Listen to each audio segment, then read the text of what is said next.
విద్యాబుద్ధులు నేర్పాల్సిన ఉపాధ్యాయులు కొందరు పెడదారి పడుతున్నారు. మంచి ఏదో చెడు ఏదో చెప్పాల్సిన వారే వికృత చేష్టలు చేస్తున్నారు. తాజాగా కర్ణాటకలో ఓ ఉదాంత ఉపాధ్యాయ వృత్తికే కలకలం తెచ్చింది. కర్ణాటక రాష్ట్రం మలూరులోని మొరార్జీ దేశాయ్ రెసిడెన్సీ స్కూల్లో డ్రాయింగ్ టీచర్ ఫోన్లో 5,000కు పైగా నగ్న వీడియోలు ఉన్న విషయం వెలుగులోనికి వచ్చింది.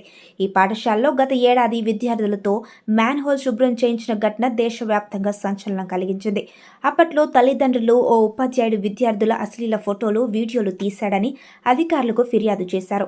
దీంతో ఆ టీచర్ మునియప్ప మొబైల్ ఫోన్ను సీజ్ చేశారు. పోలీసులు ఫోన్లోని డేటాను పరిశీలించి నగ్న వీడియోలను గుర్తించారు.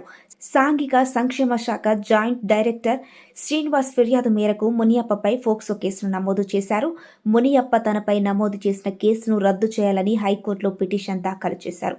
విచారణ జరిపిన కోర్టు ఉపాధ్యాయుడి చర్య నీచమని, భయంకరమని వ్యాఖ్యానించింది. కేసు రద్దుకు నిరాకరించింది. ఉపాధ్యాయుడిని